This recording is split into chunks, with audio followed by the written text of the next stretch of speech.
২৪ ঘন্টা পার হলেও কক্সবাজারের নাফ নদী থেকে ট্রলার সহ ধরে নেওয়া ১২ জেলেকে ফেরত দেওয়া হয়নি। এতে জেলেদের ফেরা নিয়ে পরিবারে অনিশ্চয়তা দেখা দিয়েছে।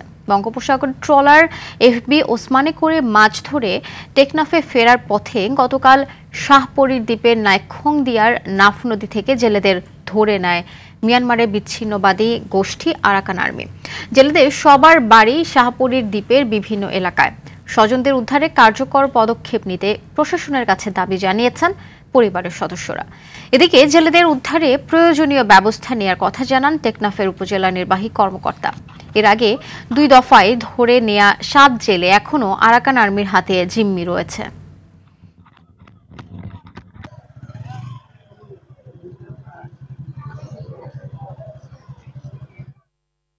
দর্শক, এই বিষয়ে আরও জানাতে কক্সবাজার থেকে সরাসরি যুক্ত হচ্ছেন সহকর্মী সাইফুর রহিম শাহিন।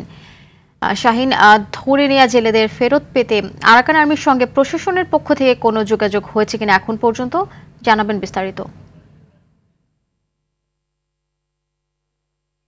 হ্যাঁ আফসানা, আপনি যেমনটা জানতে চেয়েছেন, ওই টেকনাফ ২ বিজিবির অধিনায়ক লেফটেন্যান্ট কর্নেল আশিকুর রহমান তিনি আমাকে জানিয়েছেন তারা মিয়ানমার যে আরাকান আর্মি যারা আছেন তাদের সাথে তারা যোগাযোগ করছেন তাদেরকে ফিরিয়ে আনার ক্ষেত্রে, এবং তাদের সাথে সার্বক্ষণিক যোগাযোগ করছেন বলে তিনি আমাকে জানিয়েছেন। তিনি ধরে নিয়ে যাওয়ার বিষয়টি জানতে চাওয়া হলে তিনি আমাকে জানিয়েছেন ঠিক এটা ধরে নিয়ে যাওয়া বলা যাবে না, যেহেতু আমাদের বাংলাদেশের যে নৌপথ সেটা বিজিবি নিয়ন্ত্রণ রয়েছে, তিনি সেটা দাবি করেছেন। এবং বিজিবির বাংলাদেশ সীমানার বাইরে যদি কোনো জেলে মাছ ধরতে যায় সেক্ষেত্রে আরাকান আর্মি বা অন্যান্য আর মিয়ানমার সরকারের পক্ষ থেকে তাদেরকে নিয়ে যাওয়ার একটা বিষয়টা আছে বলে বিজিবির পক্ষ থেকে বলা হচ্ছে। তো আমরাও সেটা আমরা জানতে চেয়েছি। তিনি বলেছেন যাদেরকে নেওয়া হয়েছে তাদের বিষয়ে যাচাই বাছাই করা হচ্ছে এবং তাদের আইডেন্টিটি কি, তারা রোহিঙ্গা কিনা সেটাও তারা যাচাই বাছাই করছেন।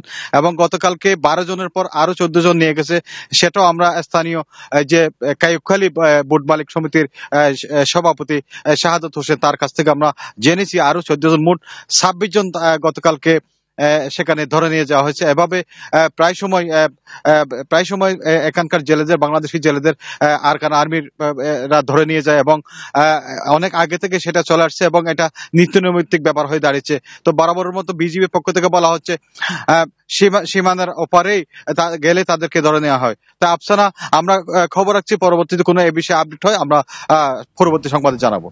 ধন্যবাদ আপনাকে।